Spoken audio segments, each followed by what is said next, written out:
মুখ্যমন্ত্রী হিমন্ত বিশ্ব শর্মার বিরুদ্ধে থানায় এফআইআর। বরপেটা রোড থানায় এফআইআর অসম সামাজিক ন্যায় মঞ্চের সাম্প্রদায়িক এবং বিদ্বেষমূলক ভাষণের অভিযোগে এফআইআর। বিএনএস এর একাধিক ধারায় মামলা হিমন্তের বিরুদ্ধে।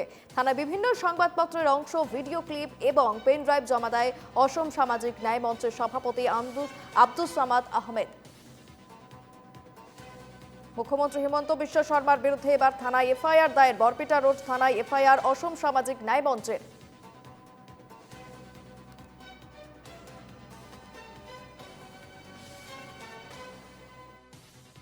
যদি কোনোবা ব্যক্তি যিমান মানে ওপৰৰ ব্যক্তি নহওক কিয়, মুখ্যমন্ত্ৰী হওক বা যিকোনো এজন সাধাৰণ ব্যক্তি হওক, যদি ঘৃণাসূচক বক্তব্য ৰাখে, সাম্প্ৰদায়িক বক্তব্য ৰাখে, উত্তেজনা সৃষ্টিকাৰী বক্তব্য ৰাখে, পুলিচে চমুটো কেছ ল'ব লাগে।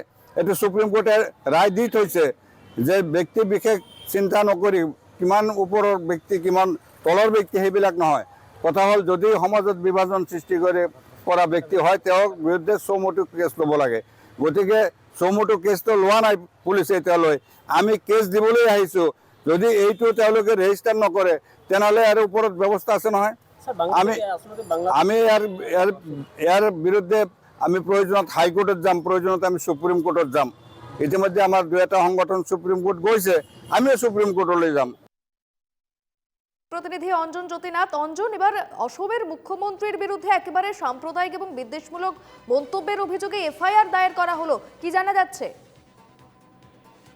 হয়, যেহেতু মুখ্যমন্ত্রী বিভিন্ন সময়ত বংগমূলৰ যি মুছলমানসকলৰ ওপৰত কিছু মন্তব্য, যেনে ধৰণৰ মিয়া বা তেনেধৰণৰ কিছু মন্তব্য দাঙি ধৰা বুলি অভিযোগ কৰিছে যি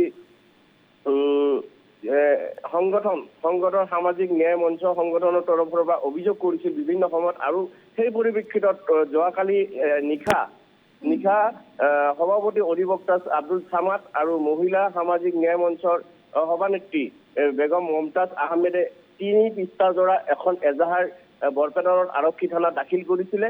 আৰু দেখা গৈছিল যে যিহেতু বিভিন্ন সময়ত বাতৰি কাকত বা সামাজিক মাধ্যমতেই প্ৰচাৰ হৈছিল আৰু মুখ্যমন্ত্ৰীয়ে বিভিন্ন সময়ত মিয়া মুছলমানসকলক কিছু আপত্তিজনক কথা কোৱা বুলি বা ঘৃণাৰ ভাষণ দিয়া বুলি তেওঁলোকে উল্লেখ কৰিছে।